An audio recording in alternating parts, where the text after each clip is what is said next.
व्यायामात् अपतर्पणात् प्रपतनात् भंगात् क्षयात् जागरात् रुक्षक्षोभकषाय तिक्तकटुकैरेभिः प्रकोपं व्रजे वायुर्वारिधरागमे प्रपतने चान्ने पाहने च। वायु कुपित होने की ये सब दशाएं बताई गई हैं आयुर्वेद शास्त्र में। समझे? वायु किन किन परिस्थितियों में कुपित होता है ये आयुर्वेद शास्त्र में बताया गया। और वायु को नियंत्रित करने के लिए सैंधव और घृत ये बहुत बड़ा काम करता है। समझे? सैंधानवक और घृत की अंतिम चिकित्सा घृत चिकित्सा है। घृत चिकित्सा ही अंतिम चिकित्सा है। समझ गए? प्राणवायु है, हार्ट अटैक है, वो भी तो प्राण है, प्राणवायु ही तो है। वायु ही कुपित होता है तो सारी समस्याएं पैदा होती। इसलिए वायु ही भगवान। आयुर्वेद शास्त्र का सिद्धांत है कि वायु ही भगवान। उपनिषदों में कहते, खाली आयुर्वेद की बात नहीं, उपनिषदों में कहते हैं, क्या कहते हैं?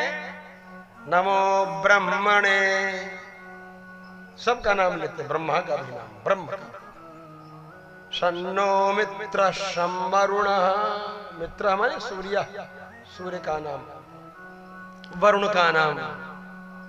शन्नो मित्र शं वरुण शन्नो भवत्वर्यमा, अर्यमा का नाम।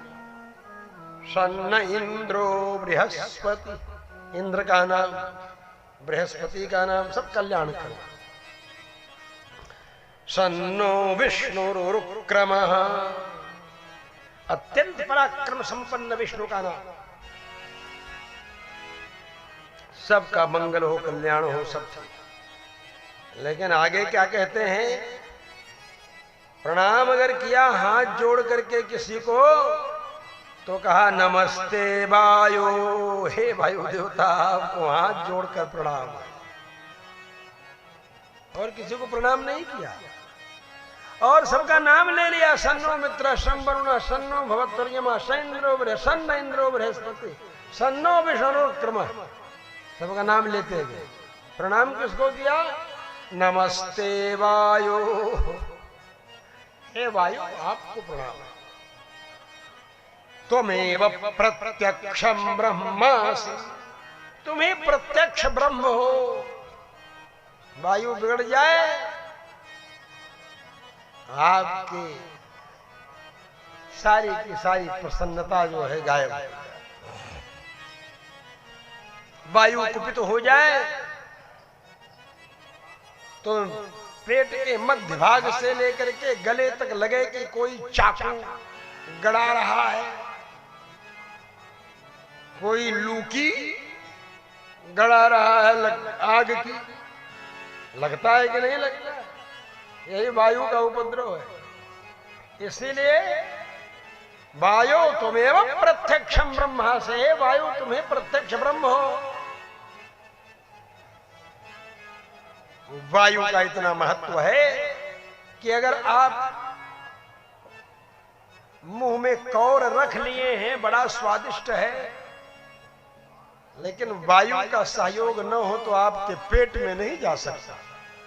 आप चाहें कि यहीं छोड़ दीजिए और ढनंग करके और सरक करके पेट में पहुंच जाए,